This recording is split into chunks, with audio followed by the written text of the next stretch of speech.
Welcome back to the podcast. Today I'm joined by Jonathan Ray. He's the founder of Acadia, and Jonathan started in AI consulting, but his work evolved. He realized the tools were rarely the real constraint.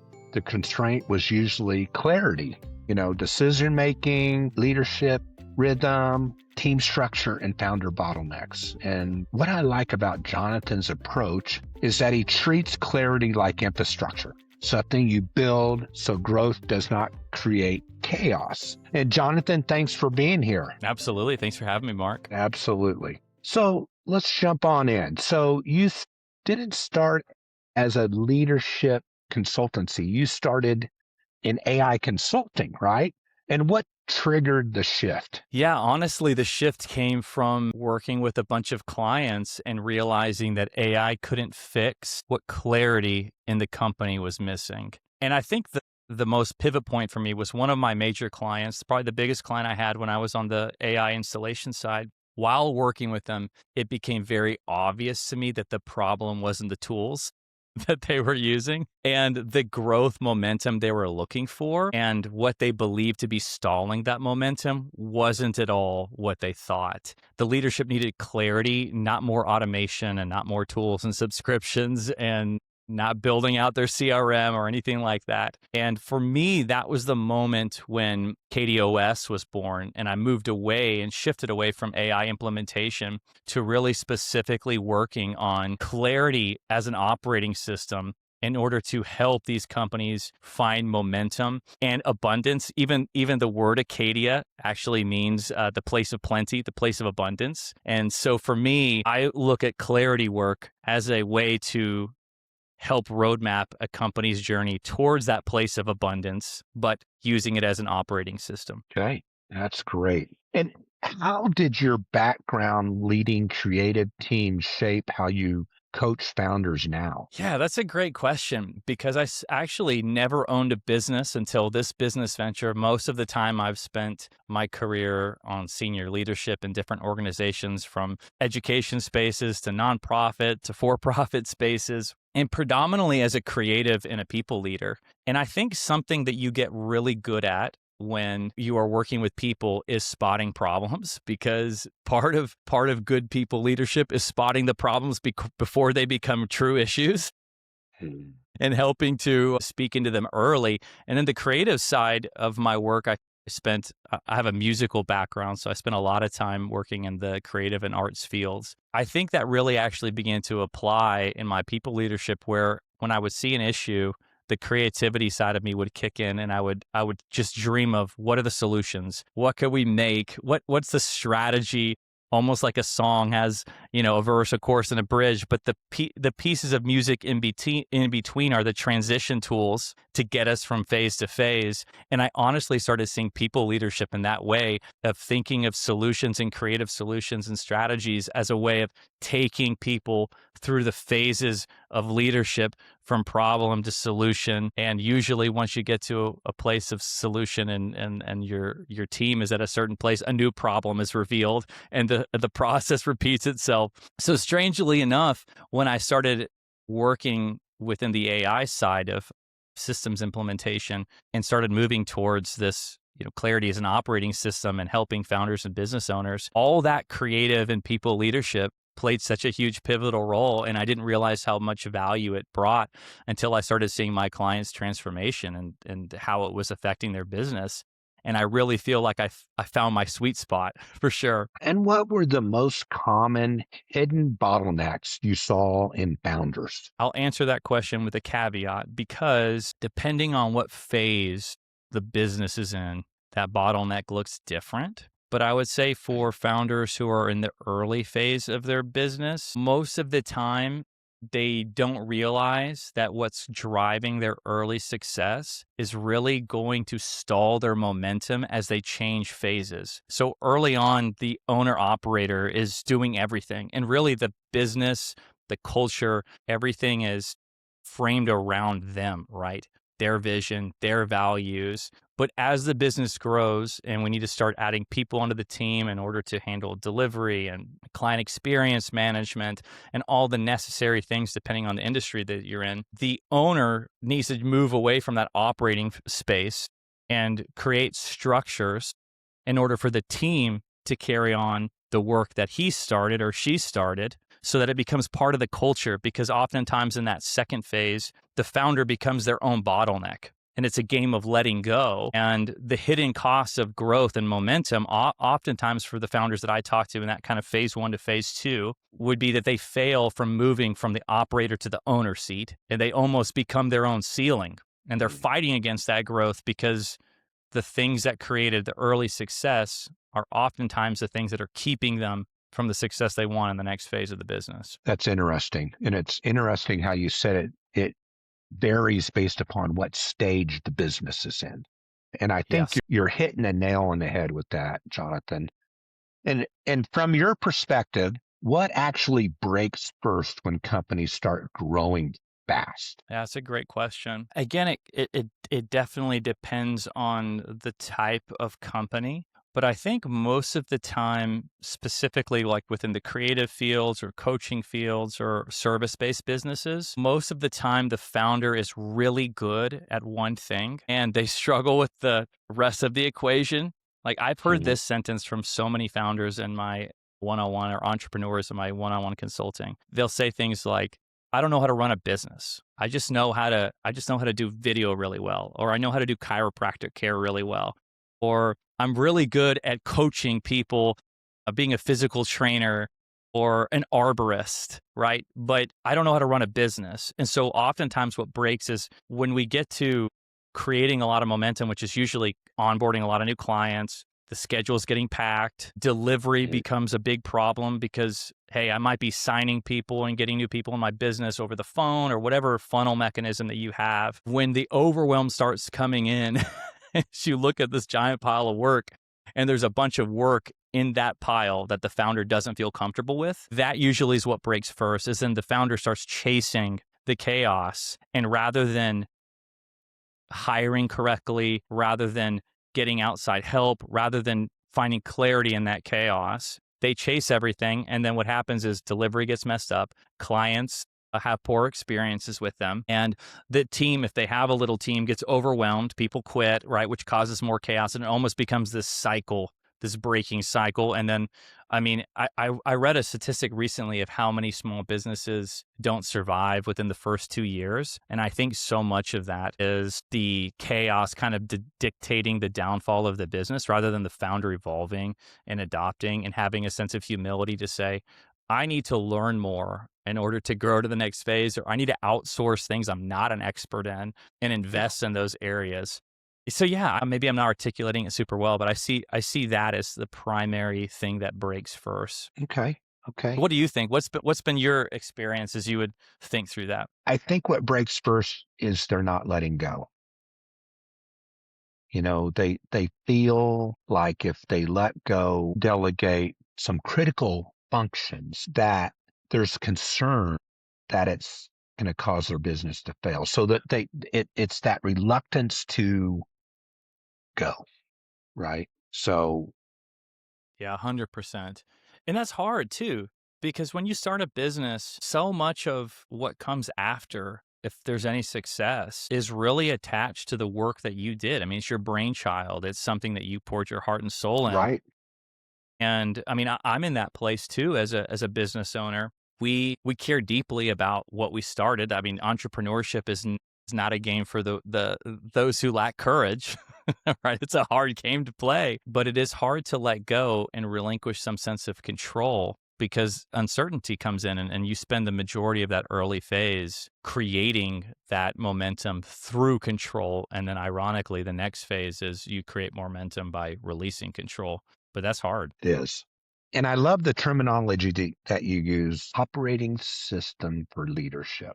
And what do you mean by that in practice? Yeah. So I think the best way to start is like even thinking about an operating system. You know, we have whatever phone we have, the phone has a base operating system that all the apps and functions live within, but it's the framework that everything lives inside, right? Mm. And when there's even issues with technology, oftentimes it's the operating system that has a problem, right? If your phone's crashing a lot, it's usually not the app. It's the software in the background that holds everything together. So oftentimes for me, I'm asking the question when I come into an engagement with a client, what is their operating system? Because everyone has one. Everybody is being driven by the values and frameworks that are their operating system. Oftentimes they're unconscious to us. Oftentimes we don't see them because we're too caught up in being busy to even see what they are. But once we sit down and start to analyze them, and that's part of my job in coming alongside these entrepreneurs and business owners, we often see that there are aspects of our operating system that we don't like that are causing problems for us. Maybe my team's culture is not bad because I made a bunch of bad hires. Maybe it's because the operating system of my business lacks clarity on what it looks like to perform well. And so everybody feels burnt out because when they go home, they don't know if they've done the job well or not. So the complaining isn't a reflection of them being bad employees, but it's a reflection of your lack of clarity in your operating system. So that's how I view a operating system. It's the thing that is the background that actually gives life and frames everything else that you do inside the business. I really like that. That's great lyrics about how things happen, or that foundational piece. And let's say a founder wants to regain clarity in 30 days. Where do you start? Yeah, this is definitely a strange analogy, but I often think when somebody's struggling with a medical issue, most of the times the initial diagnosis comes with something to manage the symptoms so that we buy some time to go into the root causes. So if I come in with a lot of pain internally while the doctor's going to do the work to figure out what's going on, they might give me pain medication, right? And so for me, the first thing I start with is I look at margin in the business owner's life. Like, do you have any space? Because if you are living in utter chaos, we're actually not going to be able to spot things clearly because you don't have enough margin. Because I'm the outsider in these equations, right? I'm coming into a business and I don't know all the complexities, right? If I'm coming into a meeting with somebody that's been running a business for 10 years, like that's 10 years of information I can't possibly have. So they're going to be the best source of information and helping me uncover what's really going on. But if they're living in such utter chaos and overwhelm and their day is just cram chock full of work, and then they come home after putting out fires all day and then they're stuck in their head working till they go to sleep and then they wake up early and repeat the process, there's no clarity of mind. There's no sobriety to be able to analyze what's really going on. And so usually the first step is creating some space. Like, let's look at your schedule. Let's keep the things that have the highest ROI right now in your business. Like, if you don't do these things, you lose clients, you lose business. The things that don't have a high ROI, let's do ourselves a favor and give ourselves permission to take those off the calendar and create a little bit of margin, a little bit of breathing room. That's kind of our painkiller that maybe gives us enough space to start unpacking the chaos and what needs to change. But yeah, I would say that's the start, and it really looks different from person to person. Well, At least that's been my experience. Exactly. And I think that's where you perform strongly. It's really being able to look at the situation and pivot and understand it's not the exact same solution for every client. It varies. It varies on what stage they're in, their maturity, what they're, all those things you just mentioned. You have to take those together, and you do a great job of it, and kind of distill that down into what should be the approach, right? And you worked with AI and you've been clear, it's not the hero. Yeah. No. Where does AI actually help in a leadership operating system? Yeah. I mean, honestly, I see it help so much when there is a lot of noise in the company's systems or frameworks. Like, maybe there's just so much data that needs to be managed. There's a lot of interpretation and follow-up and administrative tasks that could be automated. So I do see it thriving as a co-pilot when the destination is really clear when we know what it looks like to complete a task, what's the goal. If we're using it to do the thinking for us, not help us do the thinking we know we want to do and reach the goal we know we want to reach, then I think it just accelerates the confusion. So if you're clear on your goals and your workflows, like the AI can amplify that and really be a huge help. But if you're not clear on any of those things, then it just ends up, the AI is there to serve you. It's never going to tell you, no, I can't do that. It's going to just keep feeding you what you're asking it. And if you aren't unsure about the destination, you're just going to let this thing that is supposed to help you take you somewhere when the AI is basically thinking like, I'm helping this person get to a destination. So you're just the blind's leading the blind. Yeah. I mean, AI should help you execute faster, not do the decision making for where you need to go. And maybe a prime example for this is, I do most of my consults over Zoom, and I have a tool in there that transcribes the Zoom. And I've loved this because it allows me to be far more present with the person when I'm in the meeting. I have ADHD, so usually I need to like take ferocious notes. But now that AI is here, I'm like, oh my gosh, this is amazing. I can be totally present. I don't have to stink and take a single note. It's going to remember everything, and I just get to have a conversation with a real person and be completely in the moment. But then afterwards, I can upload that entire transcript into AI. And I can use that over the course of 4 or 5 sessions to build out a really comprehensive look what really is going on, because people's words reveal themselves. I truly believe that. I think out of the heart, the mouth speaks. And over the course of time, I'm going to hear what's important to you. You're going to repeat phrases because they really matter to you. And you may be unconscious for them, but the AI is very helpful in helping me interpret the data. So I know where the destination is. I want to help this client find clarity. I want to help them figure out what the bottleneck is in their business, whatever's keeping them at that income threshold or keeping their team from scaling and taking ownership, whatever the goal is. I'm very clear on that. And so giving the AI the data to help me process the information towards that end goal is where I think it can be just a lifesaver, a total just powerhouse. But I have seen, and you've probably seen this too, if you've spent any time on LinkedIn or any social media platform, you can spot pretty quickly when people are just using AI to do the thinking for them. You're like, that person forgot to take out all the M dashes in their ChatGPT prompt when they posted that on LinkedIn. And then it's just noise. It's not actually being an extension of us and what we're good at and enhancing our giftedness or our vision or our voice. It's just doing work for us so we can be lazy.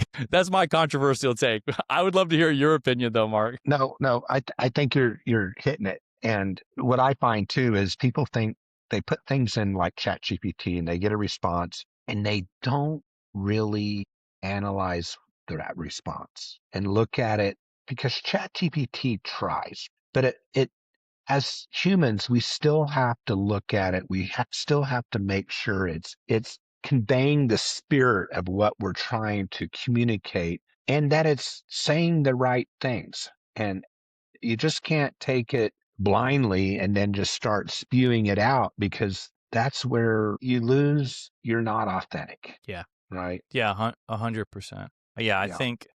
I think there's a benefit to AI as being an enhancer of the human experience, but if it starts replacing it, it's like, what's the point? Mm-hmm. This is supposed to be a tool, not the carpenter and the tool. And I think that's we see that play out a lot right now, just in how people are using it. And I think there is art to using it. Obviously, the world's getting better and better at using ChatGPT and Claude and Gemini and all these other tools, but there is a way to use it well. And I honestly think that the people that use it well are just going to skyrocket above the people that don't. And the ones that use it just to get the work done for them, they're going to fall behind. And so the best thing to do now is to learn how to leverage it towards what you're good at, towards what you are the best at contributing to a team or to an organization. Take the best parts of who you are and just enhance them by using it as a processing tool, as almost like a strategist, a co-strategist, or what I say is like it's my administrative assistant in my pocket, right? Right. I can pull it out and process out loud with it. But if it's doing all the thinking for me, I'm honestly doing myself a disservice. I'm not learning anything. I'm not processing anything. I'm just using it more to be a source of entertainment and output than than a tool for growth. Exactly. So we've talked about how founders scale their business, and I'd love to shift for a minute, talk about how you're scaling AcadiaOS Yeah. because you're living in this real time too. What is your vision for AcadiaOS for the next 12 to 24 months?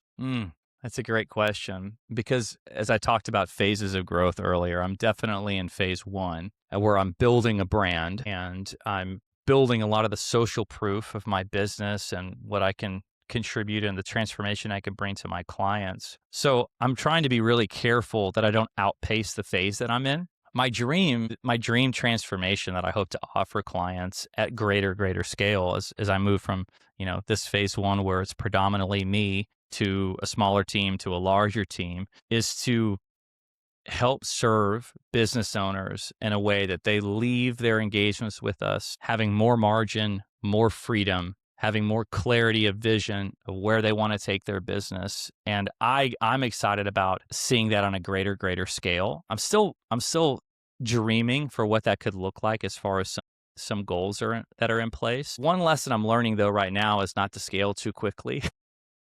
Hmm.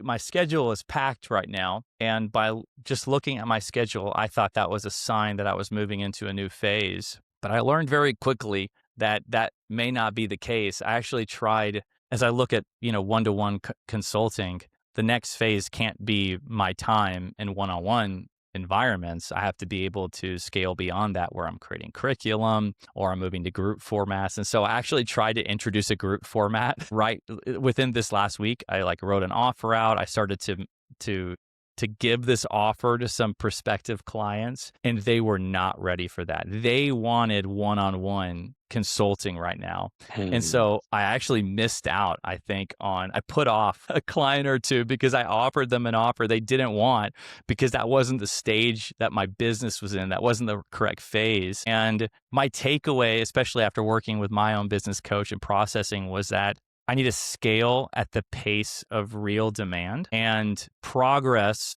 beats perfection every time. So I can design the next phase that I want to scale to on my own, but I really need to let the market help push me towards that next phase when I'm ready.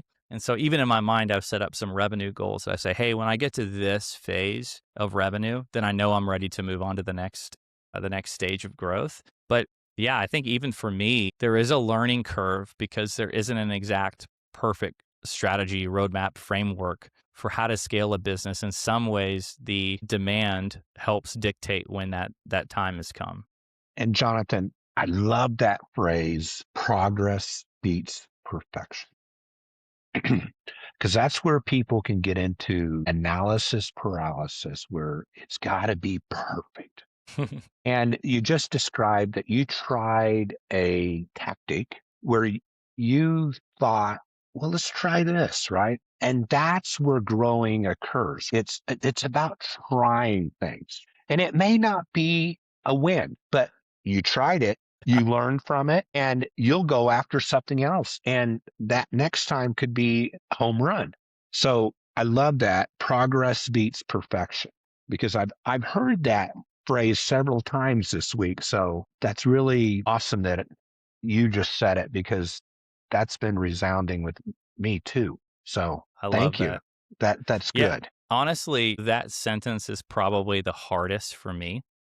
As Mm. as a creative, I live in possibility. My brain's always thinking about all the million options that exist out there. I've been calling it decision debt because it's like I have a bunch of possible decisions on my credit card that I haven't actually paid off, I haven't actually put action towards. So as a result, like my mental credit card account is just blown out with all this debt of giving Mm. brain space and just cognitive load towards things that are just ideas. They're not actually moving the needle. And I even experienced this as a musician when I was working heavily in the music scene. It would take me so long to finish a piece of art because I was always wanting it to be perfect. And when I started getting to a place where I was willing to let it be imperfect, but I knew that simply by doing it would create progress and doing it again would make it better and then doing it again would make it better and that it was actually the process that was going to perfect the product. It was then I started actually having a lot more fun. I started actually making better things, right? And so now I have to fight that on a daily basis. Whenever I sit down with somebody too, I'm inviting them into that same struggle. Just today, before we had this conversation, I was sitting down with somebody and I said, before this session finishes, we're making one definitive decision that we're not changing for 90 days. We're going to let the data give us the information we need on whether or not this was the correct path. But if we live in possibility land, we will never act and it will never create momentum. So we did not finish that session until we arrived at a conclusion. And then the pact we made with each other was like, hey, I'm your coach. I'm going to hold you accountable to this. This is the decision we made. We're not second guessing it. If the market tells us we need to second guess it, if the data that comes back tells us we need to second guess it, then that's a lesson learned. And that data is priceless. I mean, people pay so much money for market data. There are so many businesses out there that are like, well, research this for you. There's so many ChatGPT prompts you can do, but doing something in real time is a priceless endeavor and getting that immediate feedback. But if we just live in possibility land, the progress will never happen. And then we'll wonder why we failed or why we are not seeing our goals being met. And we should just look at the mirror and say, it was because I decided to do nothing. Right. And think about everything. Yes. So what's one truth founders need to hear that they don't want to hear? Gosh, there's a lot. There's many truths. I would say that most founders think that growing comes from adding more things. They see growth as like this linear equation where it's just like the organization gets bigger, more tools, more hires, more complexity. But usually growth comes from subtraction, getting rid of the fat, the things that keep momentum difficult, the things that get in the way of your vision, and trying to distill what the transformation you offer, the customer you serve, and the clarity of your offer, trying to distill that in its simplest form. So I think most of the founders I talk to think complexity is the pathway to growth. But honestly, at least this has been my experience, that it's simplicity that is what's needed. And finding clarity is this a discipline of eliminating the things that don't matter to the business and letting your team down at a rate they could receive to strip away the things that are actually going to shackle your growth, to where I can get simpler and simpler and simpler, to where every single employee knows what our like KPIs are. They know what our SOPs are. They know who the customer we serve is. They could tell you the vision of the company. They could write it on a napkin. The more simple it can get, I think the more growth possibility there is. I would say that's probably number one. I'd actually love to hear, I have a second one, but I'd love to hear your feedback on that, Mark. What do you think? I like that. Because with complexity comes naturally confusion. To your words, a lack of clarity, the more complex it is. And so it's harder to manage. And then it can also be more difficult, as you said, for the team to rally around it, right? And so I agree with that. And I also think that sometimes founders, their strategic objectives do not match their outcomes. Tell me more about that. So, I think I'm following you and I'm liking what you're saying. Yeah. So, I mean, what's the outcome do you want? A very simple way. Like you say, it needs to be simple. What are your outcomes? And people come up with these complex strategic objectives, to your point, KPIs, metrics that really don't support the outcomes that a founder is really trying to achieve. And then there's that confusion, lack of clarity. Yeah, those things definitely have to be in alignment. I was watching an interview with Russell Brunson, who was doing a consult like live, and they filmed it. And it was so great. He was talking to this founder that was breaking down. It's this founder named Ali Abdal, and he's a best-selling New York Times bestseller. He's got a whole brand around productivity. And he was talking about how he wanted to scale his business to multiple seven figures. And he laid out these kind of two pathways of revenue. And Russell's just sitting there listening and watching him map everything out. And he asked him this question. And the founder says, well, I don't really know. He was like, why do you care about this? It's not generating hardly any revenue. Like the outcome's not there. Like why are you doing this way? And he kind of danced around the question. He's like, I don't know. I just wanted to feel like this or feel like that. There wasn't any real data to the answer. It was kind of, it wasn't substantive. It was just kind of feeling driven. And Russell said this awesome statement. I've used this 100 times. He said, every business problem is a math problem or a drama problem. And he said, a math problem is, what does the equation need? What are the facts and figures needed to balance the equation? Because that's just an issue of how. Like, how do I get there? Once I learn it, I know how, and I can go do. That's a math problem. A drama problem is actually the problem you think is the problem is not really the problem. It's you internally are either fighting the issue. You have a feeling about something. You have a lack of clarity of vision. And no matter how many math equations we bring to the table, if it's a drama problem, it will never solve the issue. And so he pointed the question back, is this a math problem or a drama problem? And the founder laughed. It's like, I've never heard of it that way, but I think it is a drama problem. And he said, well, then we need to actually get to the root of that problem because this isn't a how-to issue. And I've heard so many people justify the billion different directions that they're doing and why they're doing this and that. But if it's not outcome driven, I'm like, this is not math. The math isn't mathing. There's something else at play here. This is a drama issue. And I just love that. I love that kind of that binary of math or drama. That was such a helpful framework for me to think. That's great. I love that math problem or drama problem. I love that.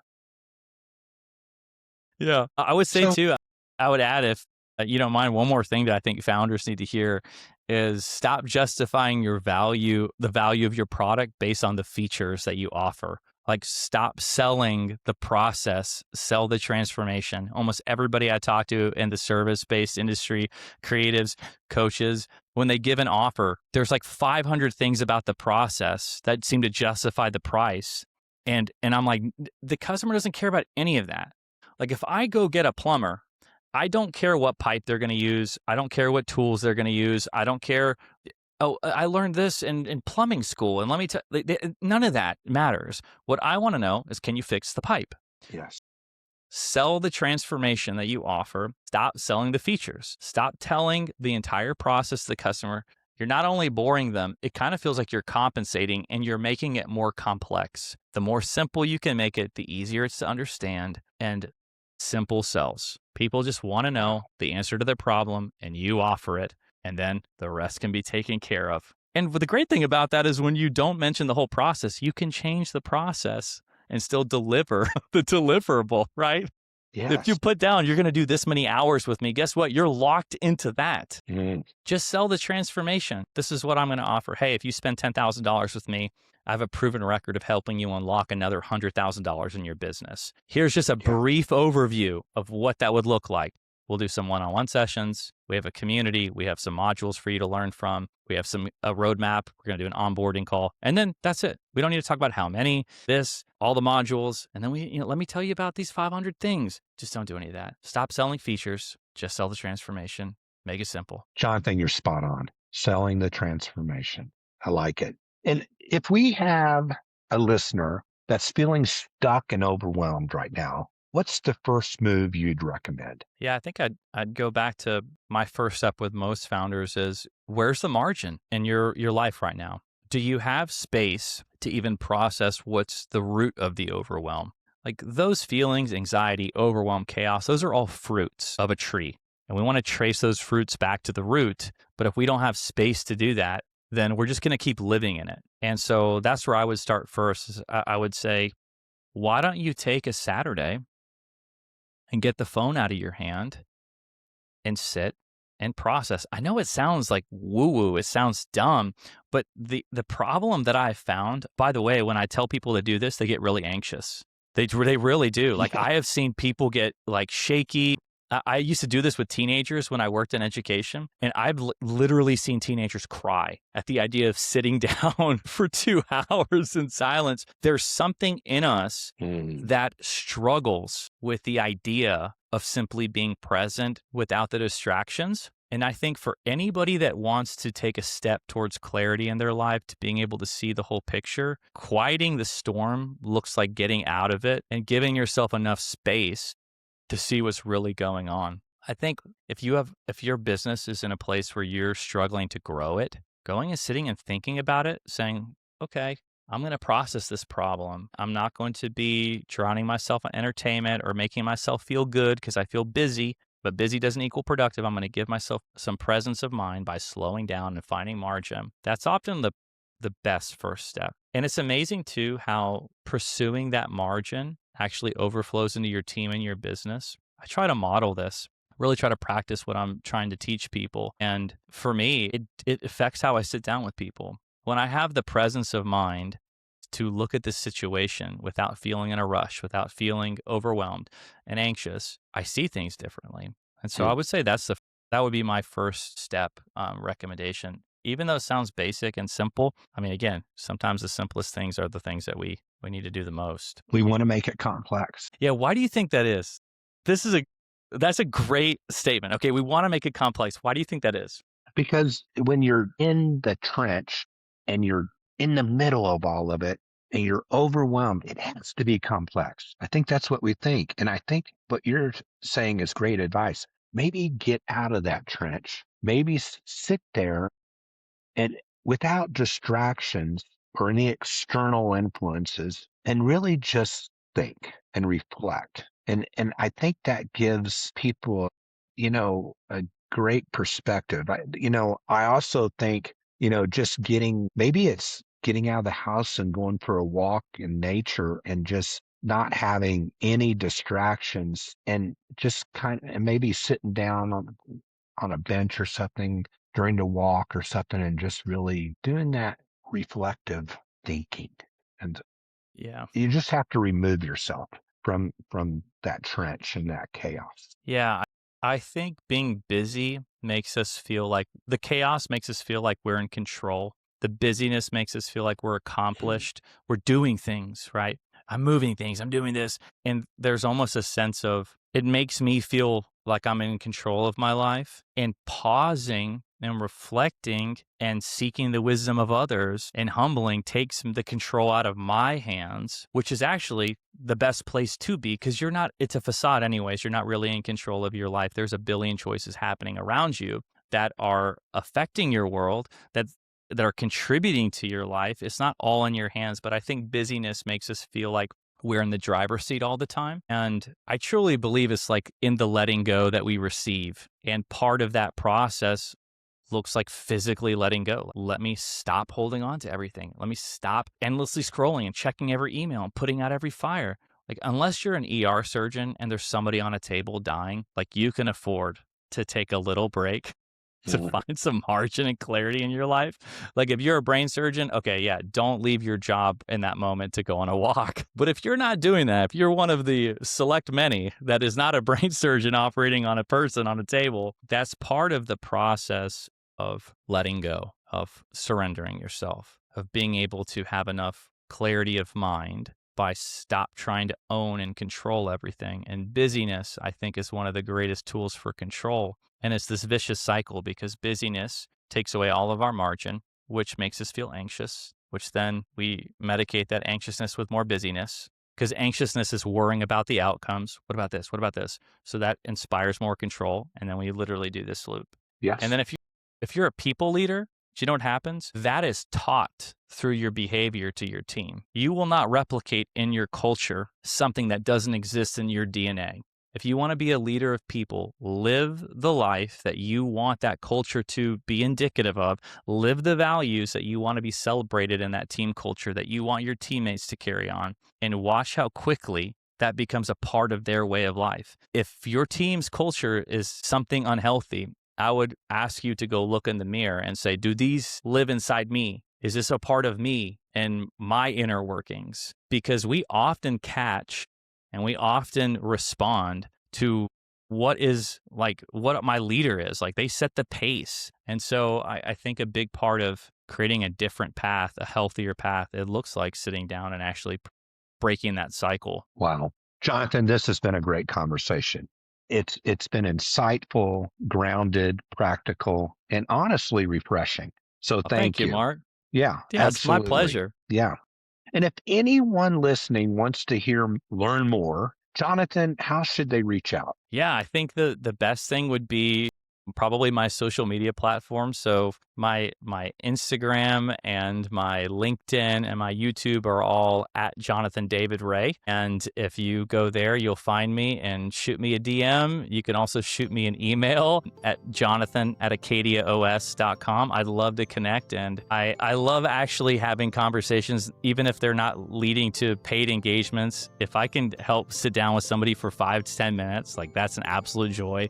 I love it. So absolutely, I'd love to hear from anybody who even needs that 5-minute clarity dosage. That's great. All right. Well, thanks again for joining, Jonathan, and we appreciate Absolutely. your Thanks time. for having me, Mark. I'd Okay, love to do thank this you. again, brother. All right.